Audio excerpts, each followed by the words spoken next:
at ilan pa mahalagang mga paksa mula po sa ating pambansang pulisya. Pagtuon natin ng pansin ngayong Martes Santong ito, makakausap natin tagapagsalita ng Philippine National Police si Brigadier General Jean Fajardo. General Fajardo, ma'am, gandang umaga po sa inyo. Orly and Weng sa saksi sa Double B Radio na TV pa. Magandang umaga, ma'am. Morning po. Magandang umaga po, Sir Orly, Ma'am Weng, at sa lahat po ng nanonood at nakikinig sa inyong programa. Magandang umaga po. Ayun, salamat po sa oras. Unahin ko lang muna, Orly, yung Sige. issue ng kidnapping natin. Yan. Kasi ang obserbasyon po, General Fajardo, dumarami talaga ang kaso ng kidnapping. Base po sa datos na hawak ng Philippine National Police, dumarami po ba talaga o hindi? Kung titignan po natin ng datos sa Ma'am Weng, mula po nung Enero hanggang sa Marso po ay nakapagtala na po ang anti-kidnapping po ng 1313 na insidente po.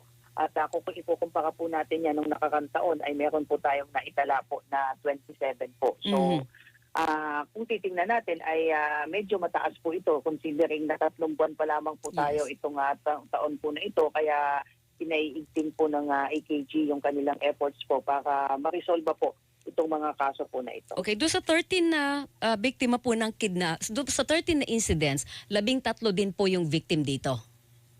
Yung sa victims po, ma'am, ng insidente po dito sa 13 po, ma'am, ay 8 po dyan, ma'am, ang na-release na po. 6 po yung na-rescue po at 3 naman po yung napatay po. So total po niyan, ma'am, ay 17 po. 17. So sa ngayon, wala kayong namomonitor na active kidnapping cases na hawak pa ng sindikato ang biktima?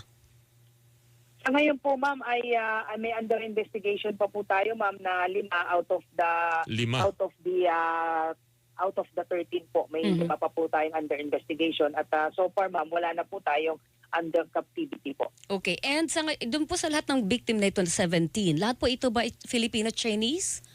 Karamihan po dito, ma'am, ay foreign national po, ma'am, or Chinese po. Okay. Ano po ang konkretong hakbang ng PNP para hindi na basta imbestigahan ito at resolbahin, kundi i-prevent na magpaulit-ulit ang kidnapping cases? We are trying our best, ma'am, to really assure po yung ating Filipino-Chinese na community po na ginagawa pong lahat ng PNP po, yung ating magagawa para maiwasan po dito.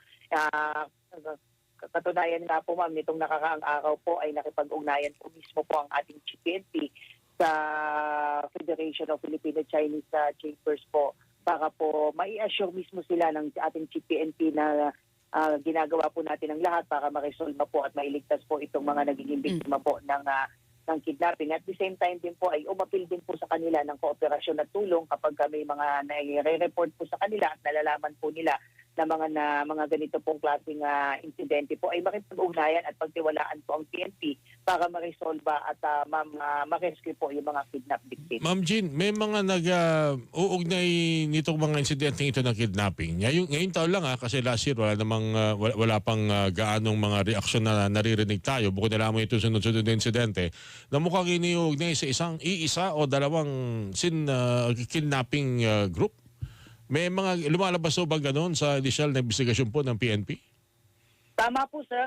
Kung titignan po natin, especially po ito pong huling kidnapping case involving si Mr. Anson Tan, ay nung nag-imbestiga na po tayo at initial assessment po natin ay yung grupo po na posibleng may kinalaman po dito sa kaso po ng pagdukot po kay Ginoong Anson Tan ay maaaring silang parehong grupo din po ang involved sa previous insidente po ng kidnapping, particularly nung nakakaang taon. Kasi kung titingnan po natin yung manner ng execution, pati po yung pagpatay po sa dalawang biktima, halos pareho din po yung ginawang pagdukot, yung pagbalot po ng kanilang mukha ng taxi, pagtali po sa kanilang likod, at pagpatay po doon sa biktima at saka sa kanyang driver. At yung mismong pinagtapunan po ng bangkay ni Ginoong Anson Tan ay doon din po halos sa lugar po na yon itinapon po yung dalawang biktima po nung insidente po nung December 2024. Nananariwa kasi sa alaala ng ating mga kababayan yung tulad ng Red Scorpion Group Yes, nung araw. oo. Ito ba yung maaring ganitong klase ba yung ating tinutugis ngayon? O ito ay doon, kasi iniuugnay ito mga Filipino-Chinese, meron pang binabagit na related o may kaugnayan sa Sa Pogo Pogo. ito, Ma'am Jean?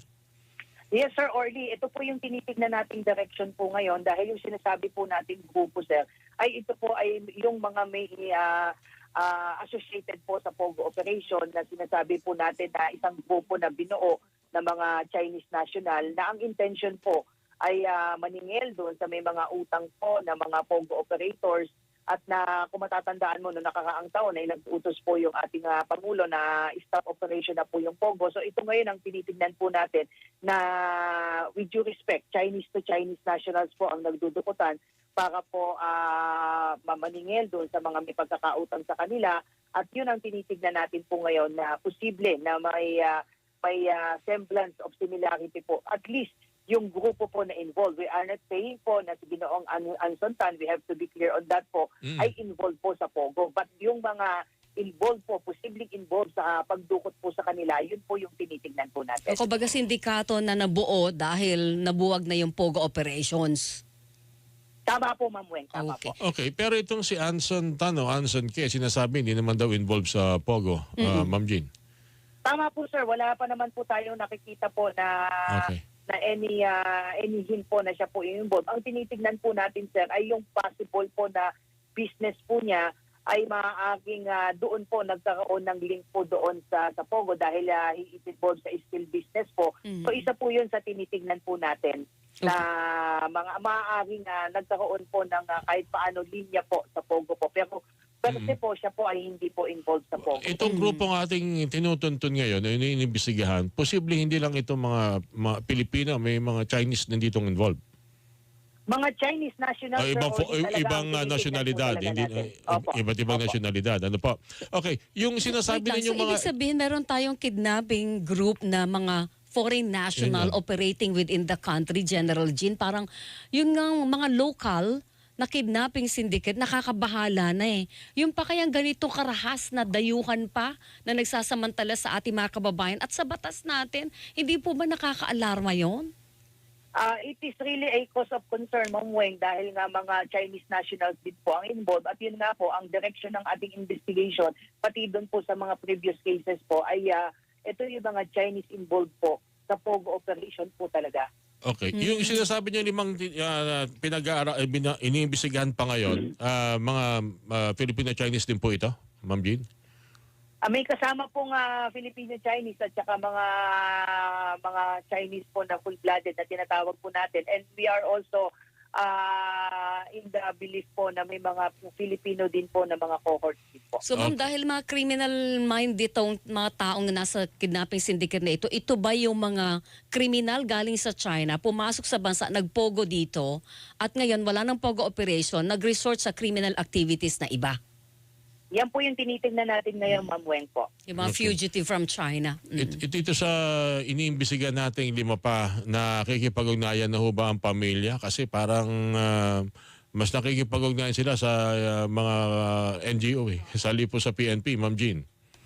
Yun po, sir, yung pakiusap po natin at umaapila nga po tayo doon sa ating mga Filipino-Chinese community po na kapag kami nakakarating po sa kanilang report na may mga nadukot nga po na kapwa po nila Filipino-Chinese ay pagtiwalaan po ang PNP, lalong-lalo na po ang anti-kidnapping group para ma-resolve po mabilis. Kasi kung hindi po natin ito i-report at may mangyari po at hindi po sila sigurado, katulad sa insidente po na ito, may mga reports na nagsasabi na direkta pong nakipag-communicate po yung family po doon sa mga abductors kung with respect doon kung nagkaroon ba ng pagbibigay po ng ransom. So kasama po yan sa iniimbestigahan po natin. Sana makipagtulungan po sila at pagtiwalaan po ang Okay, dati merong nagsasabi for a time na pag election dumarami talaga kidnapping cases, 'di ba? Kasi nga para may nag-iipon ng campaign kitty. Wala naman pong connection sa election nito, yung pagdami ng kidnapping cases. Sa ngayon, Ma'am Weng, wala tayong nakikita na relasyon po at connection po sa nalalapit na election itong mga insidente po ng kidnapping cases po. Kaya tulad nga ng sinabi po natin, ma'am, itong mga nakikita po natin na trend po, itong mga recent kidnapping case ay mga kapwa, mga Chinese nationals po ang kidnap victim at sila pong may mga responsable din po. Siguro sa mga susunod na araw at may pagkakataon magkausap tayo, Ma'am Jean, hindi lang matukoy na, kundi matunto na itong kidnapping group na ito. Good na luck responsable dito sa mga series ng kidnapping ngayong unang 3 buwan ng taong 2025. Yes. Ma'am Jean, maraming salamat and good Ingat luck po sa kayo. PNP. Thank you. Maraming salamat, Sir Orly. Ma'am, magandang Good morning, umaga po. ma'am.